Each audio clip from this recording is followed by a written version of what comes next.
Hi friends, நான் லக்ஷ்மி. அனைவருக்கும் இனிய சுதந்திர தின நல்வாழ்த்துக்கள்.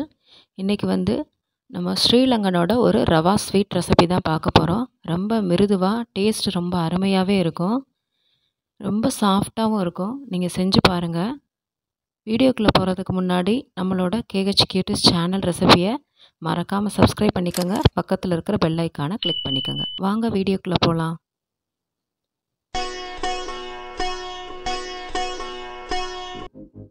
ஃபஸ்ட்டு ஒரு பேனை ஹீட் பண்ணிவிட்டு அதில் 1 டேபிள் ஸ்பூன் அளவுக்கு நான் நெய் சேர்த்துருக்கேன். இதில் 1 கையளவு முந்திரி பருப்பும் பாதாம் பருப்பையும் இடிச்சிட்டு நான் அதை நல்லா ரோஸ்ட் பண்ணி எடுத்துக்கிற போகிறேன். இப்போ இதில் அதோடையே நம்ம 1 கப் ரவை சேர்த்து நல்லா மிக்ஸ் பண்ணிடலாம். மிக்ஸ் பண்ணிவிட்டு நல்லா ரோஸ்ட் பண்ணி எடுக்கணும். கலர் சேஞ்ச் ஆகணும்னு அவசியம் கிடையாது. அந்த ஈரப்பதம் கொஞ்சம் ட்ரை ஆகும், அந்த இருந்தால் போதும். இப்போ 1 கப் ரவைக்கு நான் 2.5 கப் அளவுக்கு கொதிக்க வச்ச தண்ணி தான் சேர்த்துருக்கேன். இப்போ இதில் 2 டேபிள் ஸ்பூன் அளவுக்கு பால் பவுடர் சேர்த்து உடனே நல்லா கிளறிடுங்க. இல்லைன்னா கட்டி தட்டிடும், திரியாக வந்துடும். அதனால் உடனே நல்லா கிளறிடணும். இது எல்லாமே நீங்கள் லோ ஃப்ளேமில் வச்சு தான் பண்ணணும். நல்லா இதை கிளறி விட்டுக்கலாம். இப்போ இதுக்கு சர்க்கரைன்னு பார்த்தோம்னா 1 கப் ரவைக்கு நான் 1.25 கப்பு சுகர் சேர்த்துருக்கேன். இதுக்கு ரொம்ப கரெக்டாக இருக்கும். ஓவர் தித்திப்பாலாம் இருக்காது, கரெக்டாக இருக்கும். 1.25 கப்பு போதுமானது. சுகர் சேர்த்துட்டு இது நல்லா மிக்ஸ் பண்ணிக்கலாம். நீங்கள் நாட்டு சர்க்கரை தேவைன்னா நாட்டு சர்க்கரை கூட போட்டுக்கலாம், வெல்லம் போடணுன்னாலும் போட்டுக்கலாம். நான் இன்றைக்கி சர்க்கரை போட்டு தான் பண்ணுறேன். இப்போ இதில் ஒரு 1/2 டீஸ்பூன் அளவுக்கு எல்லோ ஃபுட் கலர் சேர்த்துருக்கேன். உங்கள்கிட்ட என்ன கலர் இருக்கோ அதை சேர்த்துக்கோங்க. சேர்த்துட்டு இதையும் நல்லா நம்ம மிக்ஸ் பண்ணிக்கலாம். நல்லா இப்படியே கலந்து விட்டுக்கிட்டே இருங்க.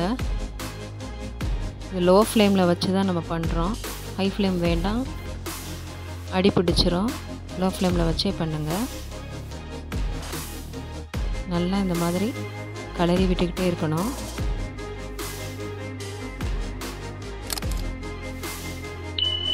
இதுக்கு நெய் ரொம்ப தேவைப்படாது. 2 டேபிள் ஸ்பூன் மாத்திரம் தான் நம்ம இதுக்கு நெய் எடுத்துக்கிற போகிறோம். இப்போ இதுக்கு நான் ஒரு டேபிள் ஸ்பூன் அளவுக்கு நெய் விட்டுட்டு நல்லா இதையும் கலந்து விட்டுக்கிற போகிறேன். நம்மளுக்கு இதுக்கு அல்வா பதம் அதுதான் கன்சிஸ்டன்சி, கரெக்டான கன்சிஸ்டன்சி. அல்வா மாதிரி கரண்டையில் எடுத்தால் நமக்கு அந்த மாதிரி விழுகணும். இதில் ஒரு துளி அளவு உப்பு சேர்த்துக்கிறேன். உப்பு சேர்த்துட்டு இதையும் நல்லா மிக்ஸ் பண்ணிக்கோங்க. இப்போ இது கரெக்டான கன்சிஸ்டன்சி. ஸ்டவ்வை ஆஃப் பண்ணிவிட்டு ஆல்ரெடி கீ அப்ளை பண்ண ஒரு கண்ணாடி பவுலுக்கு நான் இதை என்ன பண்ணிடுறேன்னா மாற்றிக்கிறேன். நீங்கள் பிளேட் இருந்தால் பிளேட்டில் கூட மாற்றிக்கோங்க. மாற்றிட்டு இந்த மாதிரி நம்ம அது பீசஸ் போட போகிறோம். நல்லா ஆறுனதுக்கப்புறமா இதை நம்ம கட் பண்ணி எடுத்துக்கலாம். ஃபஸ்ட்டு இதை பீசஸ் போட்டுடலாம்.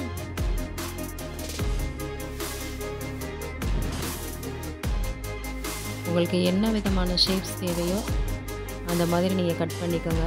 நான் ஸ்கொயர் ஷேப் தான் போட்டிருக்கேன். இப்போ இதில் நான் edible seeds gold and silver colour நான் இதில் மேலே டாப்பில் டெக்கர் பண்ணுறேன்.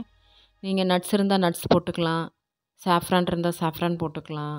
உங்கள்கிட்ட இருந்தால் போட்டுக்கோங்க, அது ஆப்ஷனல் தான். கண்டிப்பாக போடன்ற அவசியம் கிடையாது. நான் ஒரு டெக்கருக்காக இதை போட்டிருக்கேன். இப்போ இது சாப்பிட்றதுக்கு ரெடியாக இருக்குது. இப்போ ஆனால் நான் சூடாக தான் உங்களுக்கு எடுத்து காட்டுறேன்.